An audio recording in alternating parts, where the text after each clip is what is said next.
have in the studio security consultant Sani Aliyu to give us perspective on this. Now, good morning and welcome to the program. Thank you. Good morning. I mean, if you listen to the president yesterday from his visit, he has said this time and time again that Nigerians should assess what is better now. Is it where we were before 2015 or where we are now in terms of security situation? I mean, this is just in 1 year, 2021. Records are showing that there have been at least 25 schools that have been attacked in the northwestern part of the country, more than 1,400 abductions. That is students that were abducted, more than 1,400 of them. More than 3,000 people have been killed by Boko Haram in 2021 alone.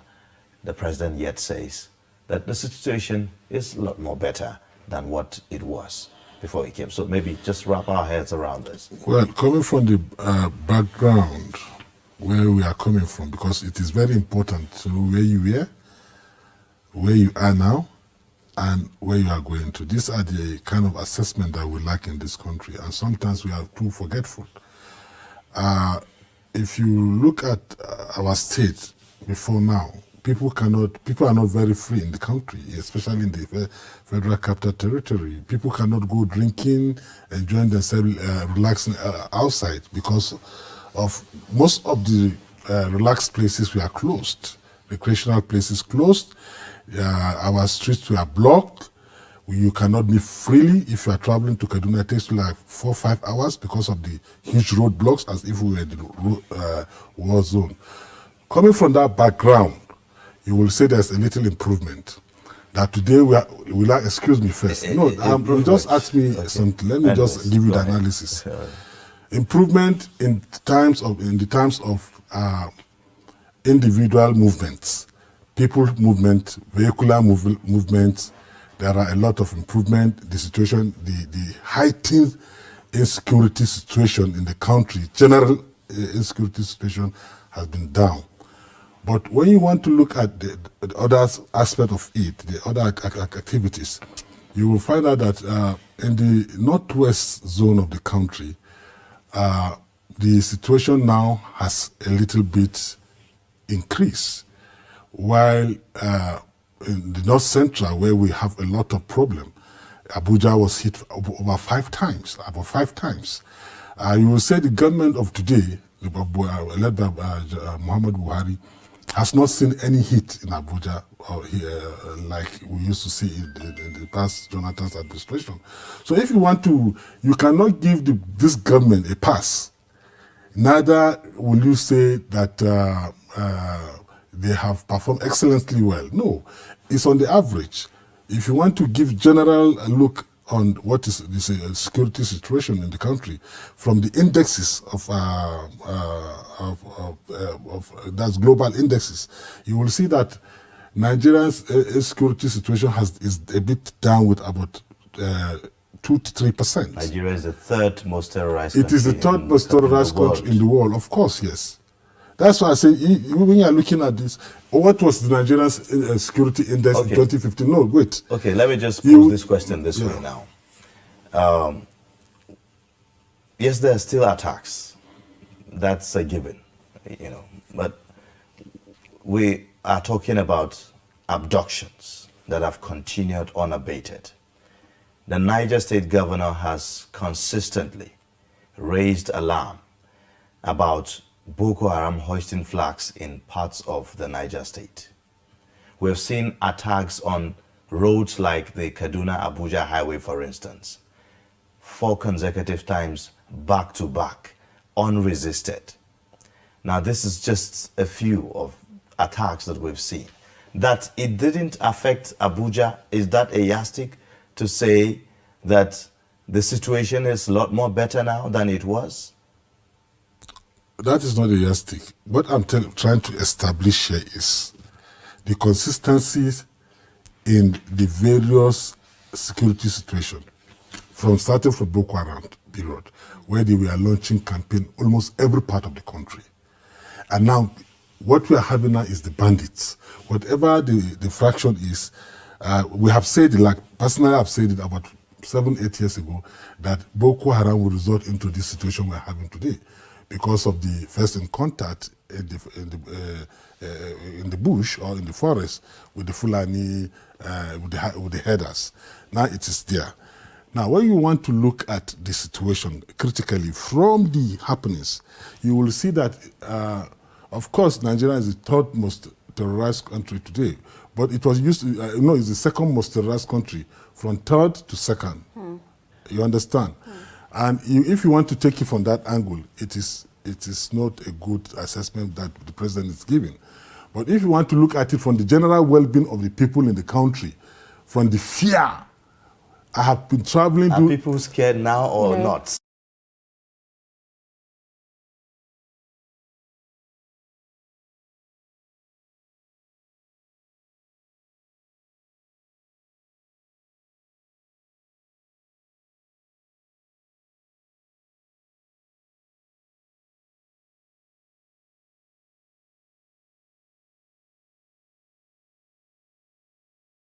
You will see that the fear now is there, but the pressure of before was higher. Okay. There is fear. Okay. There is fear now, but the pressure then was higher. Okay. People are no longer sure. That time, people are not even longer sure of the next person to them. Okay. Now, following that explosion that happened in Maiduguri, the president gave a kind of a reassuring, statement saying Nigeria is at the final phase of tackling insecurity. Are we really at the final phase? I haven't seen that yet, to be candid with you. I haven't seen the final stage yet. But if given to the kind of operation that came up maybe around Sokoto axis recently, and that sniff out the bandit leader to come out and start looking for peace, yes, you will say the government has really put fire on them this time around. And you see, the situation is is funny, because from one perspective, you are looking at a perspective of war, fighting, killing. In the other perspective is how sustained it can be when you say you just kill and then degrade a situation. That does not mean you have stopped the situation. What are the shock observers you are putting in place? What are the locks in checks that you are putting in place? For instance, you win the war today. They won Boko Haram, they won bandits. The question comes, how do you sustain the victory? Now, what is Nigeria doing? Where are we? What is our security architecture? Where will we be in the next 100 years? Okay, let me be just very conservative. Can even the president, can anybody in the country, I challenge all the chief securities, can they tell us the exactitude of where we are going to be in the next 10 years in terms of security situation in Nigeria? So we need experts. We need to deploy our experts. We need to work ahead of all this thing that's happening.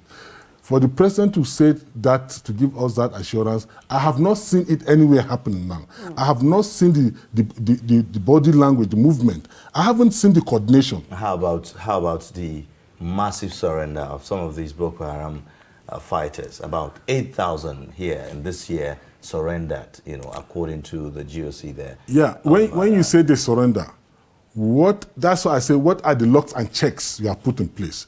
When you say they have surrendered, where are you taking them to? How have you been de-radicalizing them? Where are the opportunities to reintegrate them into the society? I mean, there's a lot of work to be done. And we don't have those agencies that can put up all those things. You said you are de-radicalizing terrorists within the facility of the military. What sense does that make? The terrorists, first of all, have established that dislike with the military, their enemies. And you say you are radicalizing them in their facility. The other time there was... But these are repentant. So why should they be disliking where they are being kept? The other time there was a revolt within their camp that they should be treated like any human being. They are giving them food without meat. Now, if you want to de-radicalize people, from this kind of mental derailment. You have a lot of process to go. You have there's a lot of steps. To the extent you have what we call bishopship. You have to create that, you have to recreate them. They have already been interpolated. They have already been, their thinking is no longer the normal way. You can... But I think that program is in place, isn't it? Well, we have that handled by the military, which is very wrong. Not just the military. I understand that it's a joint effort by both the state government. You have officials from the state government, SEMA, and the rest of them. Some NGOs as well are also part of that effort. What we are saying is give an established expert agency that work to handle. Expert agency. You do not, to de-radicalize does not mean you can just come and assembly, anybody can just come and start the radicalization. No. There are steps, and it's a professional thing to be handled by experts and professionals. It is not a thing you bring SEMA. You have to define their process. That's why I'm saying Nigeria is the second most terrorized country in the world, and Nigerians do not have a single agency that is dedicated to handling terrorist and banditry situation in the country. Look at when it happened in America. Quickly, they went back to their drawing board and they came up with Homeland Security. Where is this? For all intent and purposes, Nigerian army is not to be dealing with internal insecurity situation. It is there for to protect the territorial integrity of the country. Okay. And the police is to maintain order and peace. We don't have any agency in this country that is dedicated to handling terrorism and banditry, and then handling again. Though it is not only about the terrorists and bandits. It equally goes beyond that to the extent of who are the sponsors, how do you curtail this sponsorship, how do you block this route. And again, look at the borderland. Look at the borderland of this country. We have 1,000. Why we have bodies like the NIA? Why do we have the NFIUs? And why we have the EFCCs and some of these intelligence organizations? Those ones have their Intelligence Agency. Those agencies you have mentioned all have their specificity. They were established for so purposes. Terrorism is alien and banditry is alien to Nigeria. We don't know this one before. So we never planned ahead of it. We were not expecting it. Just like America was taken by devastation in 2011 or 2011. This is a global menace. So why don't we instead review the mandates of these organizations to reflect the current reality instead of creating new? No, let me tell you, Nigeria, for all intent and purposes, is a country situated on a 923,000 square kilometer, and we are over 200 million people. Total security number, including every security arms you want to think of, they are less than 1 million. How can less than 1 million security agency man over 200 million people? Does it make sense? Does it make us a serious country? Go to Algeria here. Go to Egypt here. How many are they?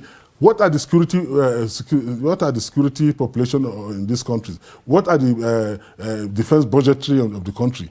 We need to, for all intent and purpose, I keep insisting that Nigeria is the most populous black nation in the world. And for all intent and purposes, we are supposed to be on the driver's seat to drive Africa. Anything short of this is not acceptable. Every African country is hugely relying and looking up to Nigeria, whether I call it South Africa or anywhere. Just recently, a South African activist says that he wants to be like a Nigeria, or he wants to behave like a Nigeria, because if you go to Nigeria, you see less white people. This is because Nigerians do not take nonsense. Okay. They follow what they want, and they do exactly what they want. Okay. And therefore, we cannot, this aspect cannot be taken in isolation. We must be the designers and promoters of our security agencies and security of our country. Nigeria has 1,050 porous border. I think Nigeria is one of the most porous countries on earth. Okay. Now, this Borno explosion is coming barely 24 hours after the governor of Kaduna State, Nasir El-Rufai, made a statement saying all bandits should be killed. Would you say that explosion was kind of a way of them making their presence known? And should we really prepare ourselves for something worse? What do you understand by terrorism? Terrorism, the primary explanation or the primary definition of terrorism is to instill fear on the people by attacking government installations, by attacking the government, by killing the security agencies, by bringing fear, creating heightened situation. That is terrorism. And they do not have address, and you cannot recognize them. You understand what I'm saying? So what they did was just to send a message, fear again, to create that fear. I told you there was pressure in the country when they were on campaign, when the terrorists were on huge campaign. There's so much pressure. Today, that pressure is out. It's only fear. Mm-hmm. So if they start their campaign now, there's going to be that pressure again. Understand the difference between fear and pressure. Pressure kills early, faster than fear. Okay, talking about this fear, I want us to really maybe give some more perspective to it. It's almost natural when something new starts to have that initial frenzy, or I would say initial fear, in a very high level. We've seen that, for instance, with the case of COVID-19. When the world woke up to COVID-19, there was this uncertainty, there was so much fear in the atmosphere, such that countries locked down without even thinking about the consequences. But that is not happening anymore, even with the different variants that have come now. We are not seeing lockdowns anymore, not like they were from the beginning. So could it be that maybe people have somehow adjusted, to the idea of having been attacked, and all of that, not necessarily that the security situation has abated? Well, a human being has a sense of adaptation to any kind of situation he finds himself, so that cannot be ruled out. But I would like to tell you something. I traveled in 2014 to Borno State. I left Kano around 8 p.m. I have never been able to go for 20 kilometers without being stopped by the security agency. In fact, vehicles were all put to lie and to sleep on the highway. And I insisted I got to Yobe around 2 a.m. Now, if I want to go to Kaduna now, at any time, nobody checks me on the road. Is that the absence of security situations or threats? What I'm telling, is it as a result of absence of security threats that we do not have checkpoints on the roads anymore? What I'm telling you is that the situation has improved, whether you like it or not. You see, Nigerians... No, let's talk about this Abuja-Kaduna road, for instance. There were consistent attacks on that road. Yeah. We still do not have security officials on that road. So, would it be right to say that the absence of security checkpoints on our roads is because security situations has improved, really? Well, that could be a strategy anyway, because I tell you one thing, it's not about the presence of security you see on the highway that means there is security on that way. Nigerians do not, most of us don't know that sometimes there's something we call decoy. You can have security representing that highway, but they are not on uniform. And if you are on uniform, you are an easy target. But people are abducted in large numbers on these roads. It doesn't mean if you have security on that highway that everybody cannot be operated. There are some targeted period of operation. You understand what I'm saying? It's just like you said, why is it that you are in Abuja and you don't know what is happening in Zuba? But shouldn't we be thinking ahead, of these people? Because terrorists actually think ahead. We don't have the agencies that are dedicated for these services. Nigerian army is not meant for all these things they are doing. They are just helping. Just like I told you, in the U.S., when 9/11 happened, everybody was drafted. all the security, the army, the military, any other security were drafted for the occasion. Immediately thereafter, they went back to their drawing board and brought out an agency that is dedicated to checking out threats from anywhere that is coming from America. From your own country, they'll start checking out your activities, your movement, where your money is going and all this. Who is that money that you are sending, where is it going to, and who is taking it, who is the recipient of that money, etc. Terrorism, to fight terrorism is not only about actions and war. No, it goes beyond that. You have to look at a financial aspect. Who are sponsors of these things? You now see how you can block them. Who are the indoctrinators? Like Boko Haram, we are trained in Mali. Okay, how do they get those training in Mali? Where are the roots? You understand what I'm saying? All right. So there was a situation recently that there was a security alert that somebody is coming from somewhere in Mali to help the Boko Haram or the bandits to cause havoc in Abuja within this military period. That has been going around everywhere now. How is it we are able to get that information? What have we done about that information?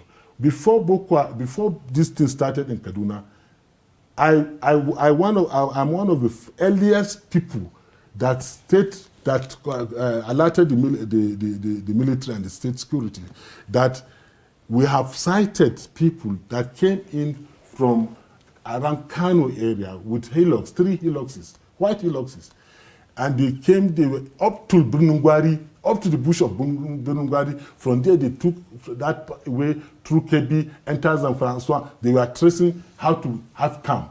We said it. In our report then, we say they are suspected ISIS members.